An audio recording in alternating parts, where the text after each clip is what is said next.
நம்ம ஆட்சி வந்து கூட எங்களுக்கு குடிக்க தண்ணி கிடைக்கலையே தோழரே. நாங்கெல்லாம் ஓட்டு போட்டு தானே ஜெயிக்க வச்சோம். இன்னி வரைக்கும் எங்களை திரும்பியே பார்க்கல. ஒரு தடுப்பு சுவர் ஒன்று கட்ட சொன்னோம், எல்லாம் பேச்சோட போச்சு.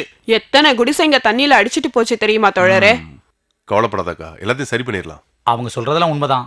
ஆண்ட்ரோ மேயர் ஆனதுக்கு அப்புறம் இந்த பக்கமே வர்றதில்ல. ஹலோ, ஆமாம் மேயர் தான் பேசுகிறேன். இல்லை, அது நடக்காது. இன்னைக்கு நான் ரொம்ப பிஸி, எக்கச்சக்கமான வேலை இருக்குது. ஆமாம், இல்லை காலையில் 10 மணிக்கு பச்சைமலையில் ஒரு சின்ன தோசை நிவர்த்தி இருக்குது.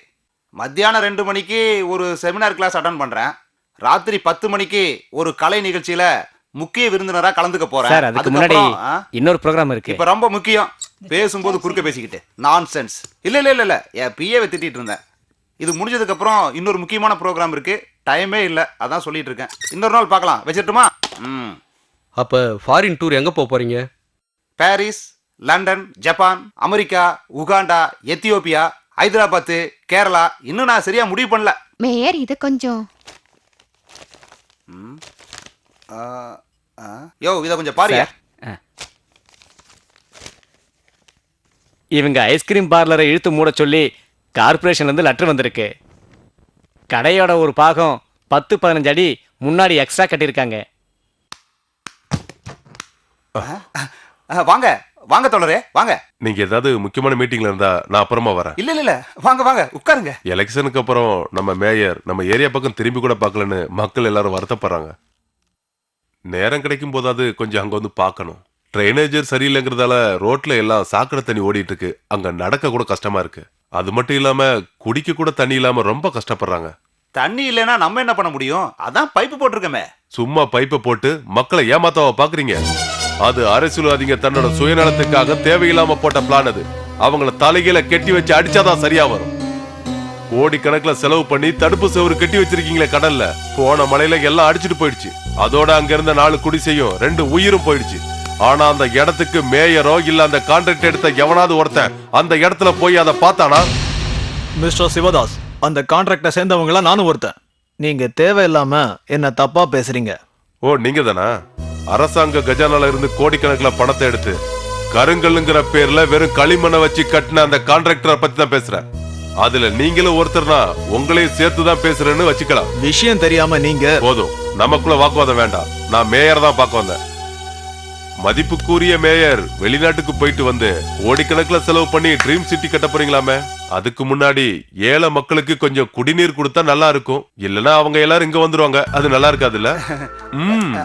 இல்ல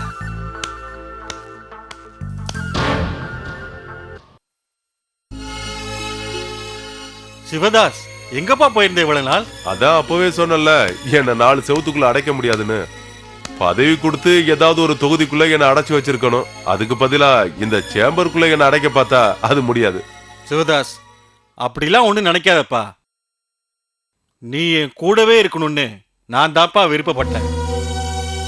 இப்ப நடக்கிற விஷயங்கள் எல்லாம் பார்க்கும்போது வெறுப்பா வருதுப்பா. சும்மா நான் தமாஷா பேசிட்டு இருக்கேனே தவிர கட்சியில இன்னைக்கு நடக்கிற விஷயங்களை யோசிக்கும் போது என் மனசு வேதனைப்படுதுப்பா. அதனால கொஞ்சம் மன அமைதிக்காகவும் உதவிக்காகவும் தான் நீ என் கூட இருக்கணுங்கிற. நான் ஒரு முதலமைச்சருங்கிறதுனால நிறைய பேர் நிறைய தேவைகளுக்காக என்கிட்ட வருவாங்க. இல்லைன்னு மூஞ்சில் அடிச்ச மாதிரி என்னால சொல்ல முடியாது. அதுக்காகவும் தான் நான் என் கூட உன்னை இருக்க சொல்றேன். நான் மீனவ கிராமத்துக்கு போயிருந்தேன். அங்க நடந்த விஷயத்தெல்லாம் கேள்விப்பட்டப்போ நான் மேயரை பார்க்க போனேன். ஏன் அவனெல்லாம் மேயர் ஆக்குறீங்க? அவனுக்குலாம் எதுக்கு பாதுகாப்பு? இப்படி தொட்டதுக்கெல்லாம் எல்லாருக்கும் நாம பாதுகாப்பு கொடுத்துட்டு இருந்தா எல்லாமே அரசாங்கத்தோட பணம் தானே. அது மக்களோட வரி பணம், புரிஞ்சுக்கோங்க. அவனெல்லாம் எவன் குழப்பறான்? அந்த மாதிரி தப்பு நீங்க ஏன் செய்றீங்க? அதுக்கெல்லாம் காரணம் துஷ்டனுங்க தான்ப்பா. அந்த பதவிக்கு ஒரு தொழிலாளி தான் வரணும்னா இவனை விட மேல நம்ம கட்சிக்காக உழைச்சவன் அந்த விஸ்வம் இருக்கான அவனை நீங்க போட்டிருக்கலாமே. சிவதாசா, கார்பரேஷன் மேயர் பதவிக்கு ஒரு கிறிஸ்டியனை நிறுத்தினா தான் சர்ச்சில் இருக்கவங்க எல்லாம் சப்போர்ட் பண்ணாங்கன்னு சொன்னதுனாலதான் அவனை நிறுத்தணும். அப்புறம் அவன் ஒரு ஏழை குடிசையில இருந்து ஒரு தொழிலாளிங்கும் போது ஆட்டோமேட்டிக்கா ஓட்டு வருது. என்ன சொல்றீங்க நீங்க? ஒரு மந்திரி பதவியா இருந்தாலும் கவுன்சிலர் பதவியா இருந்தாலும் ஒரு எம்எல்ஏ பதவியா இருந்தாலும் கீழ் ஜாதிக்காரனை நிக்க வச்சு ஜெயிக்கணுங்கிறது நம்ம கட்சி மேல நமக்கே நம்பிக்கை இல்லாத மாதிரி உங்களுக்கே தோணலையா? நீ கேக்குற இந்த கேள்விக்கு என்கிட்ட பதில் இல்லப்பா. அது இருக்கட்டும், அனந்தன் உங்ககிட்ட ஒரு விஷயத்த சொன்னானா? என்ன விஷயம்? வெட்டுற விஷயம். எல்லாத்தையும் வெட்டி போடுங்கடா.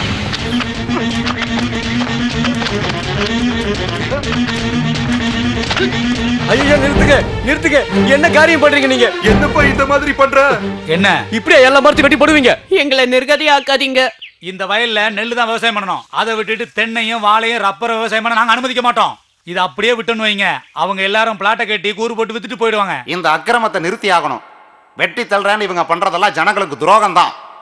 இருக்கிற எல்லாத்தையும் வித்து விவசாயம் பண்ணிட்டு இருக்கிற ஏழைகளையும், சொந்தமா இருக்கிற இத்தினூடு பூமியில கிழங்கும் வாழையும் பயிர் செஞ்சு பொழைச்சிட்டு இருக்கிற ஏழை தொழிலாளர்களுக்கு துரோகம் பண்றத நாங்க ஒருபோதும் ஒத்துக்க மாட்டோம். தோழர் ராதாகிருஷ்ணனும் லீலாவும் சொன்ன மாதிரி கட்சிக்கும் அரசாங்கத்துக்கும் கெட்ட பேர் உண்டாக்குற இந்த விஷயத்துக்கு துணையா இருக்கிற யாரா இருந்தாலும் அவங்களுக்கு எதிராக நடவடிக்கை எடுக்கணும், அவங்கள தண்டிக்கணும். அவ்வளவுதான் நான் சொல்லுவேன். தோழர் லூகாஸ் சொன்ன அபிப்பிராயத்தை நான் எதுக்குறேன். ஒரு சாதாரண கட்சி மேல வந்தா முதல்ல நம்ம இளைஞர்களை தான் ஊக்குவிக்கணும், அதுதான் முக்கியம். அது மட்டும் இல்லாம இப்போ இந்த வெட்டி போடுற வேலையை ஆரம்பிச்சது ரொம்ப முக்கியம்னு தான் நான் சொல்லுவேன்.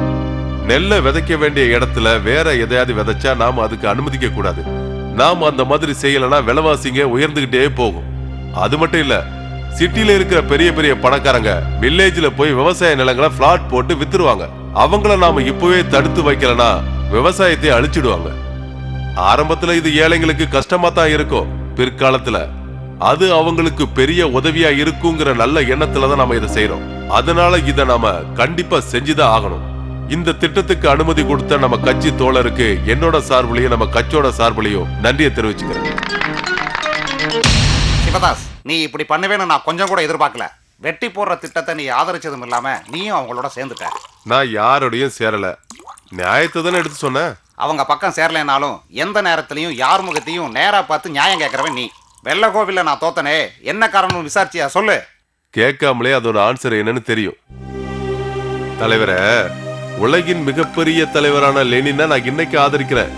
ஆனா 33 வருஷம் ரஷ்யால ஆட்சி அமைச்சு உலகத்திலே மிக சிறந்த ஆட்சி நிரூபிச்சு அந்த ஸ்டாலினை என்னால எப்படி தூக்கி போட முடியும்? வேற நாட்டு அரசியல் இங்க வேண்டாம் சிவதாசு. சரி, அந்த அரசியலுக்கு வரல, நம்ம ஊர் அரசியலுக்கே வரேன். கருங்கடல்ல செபஸ்டின் ஒருத்தன் பாம்பு கடிச்சு இறந்தானே, திருச்சியில விவசாயிகளுக்காக போராடி தான் உயிரை விட்டாரு குமரேசன், மில்லுல வேலை பார்க்கறவங்களுக்கு சரியா கூலி வேணுங்கிறதுக்காக போராடி செத்தாரே ஜேம்ஸ், சரியான சம்பளம் வேணுங்கிறதுக்காக உண்ணாவிரதம் இருந்தாரே தங்கராஜ், அவருக்கு நம்ம கட்சி கொடுத்த பேர் என்ன? கோடிக்கணக்கான பணத்துக்கு மதிப்பு கொடுக்கிற இந்த காலத்துல தியாகி தங்கராஜுக்கு ஏன் மதிப்பு கொடுக்கல? ஏன்னா கட்சியில வளர்றத பத்தி தான் எல்லாரும் யோசிக்கிறாங்க. ரொம்ப வருஷத்துக்கு முன்னாடி ஒரு கீழ் ஜாதிக்காரனை முதலமைச்சர் ஆக்குறன்னு சொல்லி முதலமைச்சராக்கி பின்னாடி அவனை காலவாரி விடல. கட்சின்னு வரும்போது ஜாதியை மட்டும்தான் பாக்குறாங்க. கலவரம் வெட்டு குத்துன்னு பேர் வாங்கின இந்த ஊர்ல நண்பர் ஆனந்த தோத்ததுக்கும் தோக்க வச்சதுக்கும் ஜாதி மட்டும்தான் காரணமே தவிர வேற எதுவுமே இல்ல. அதனாலதான் அதே ஊர்ல நம்ம கட்சி தோத்து போச்சு. என் மேல பழி போடுறியா? இல்ல, நிச்சயமா இல்ல. நான் உங்களை ஒரு குருவா தான் பாக்குறேன். நாமளும் காலத்துக்கு தகுந்த மாதிரி சில விஷயங்களை மாத்தி ஆகணும், நாமளும் மாறித்தாகணும். மக்கள் கிட்ட ஜாதி பேரை சொல்லி மதத்தோட பேரை சொல்லி ஓட்டு வாங்குற மத்த கட்சிகளுக்கு புத்தி சொல்றதுக்கு நம்ம கட்சியை தவிர வேற எந்த கட்சிக்குமே தகுதி கிடையாது. அதனால ஏதாவது புதுசா யோசிங்க. உங்க உயிரை கொடுத்தாது கட்சியை காப்பாத்துங்க. கட்சிக்குள்ள இருக்கிற ஈகோவை விட்டுட்டு கட்சியோட வளர்ச்சிக்காக போராடுங்க. இதத்தான் நானும் உங்ககிட்ட சொல்லணும்னு நினைச்சேன். பாலக்கோடு எலெக்ஷன்ல நீ தோத்து போயிட்டோம்னு நினைச்சு நீ கொஞ்சம் கூட கவலைப்படாத. பதவி முக்கியம் இல்ல, வேலைதான் முக்கியம். ஆமா,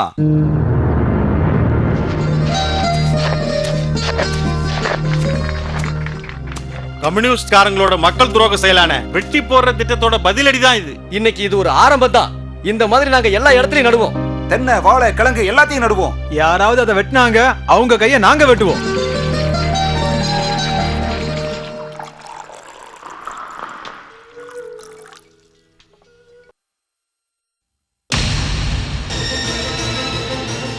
எதிர்கட்சியை எதிர்த்து நீங்க நட்டுன கண்ணுதான் இது. இதை எடுக்கிறவன் கைய வெட்டுவேன்னு சொன்னீங்களாமே, நான் தான் இதை வெளியில எடுத்தேன். வெற்றா கைய. நாங்க வேணும்னே அப்படி செய்யலன்னு. நாடு மக்கள் சேவைன்னு சொல்லிக்கிட்டு திரியிற உன்ன மாதிரி ஆளு செய்யற காரியமா இது? இந்த மாதிரி ஒயின் ஷாப்லயும் கட்சி ஆபீஸ்லயும் ஊர்க்கதைய பேசுற ஒரு சாதாரண கட்சிக்காரன் தான் நீ. வேலை வெட்டி இல்லாம இருக்கீங்கன்னு பொறுப்பா ஒரு வேலையை கொடுத்தா நீங்க செய்யற காரியமா இது? சொல்லுங்க.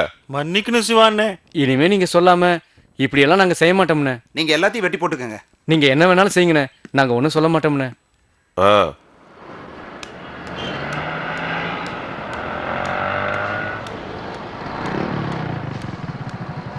என்ன இந்த பக்கம்?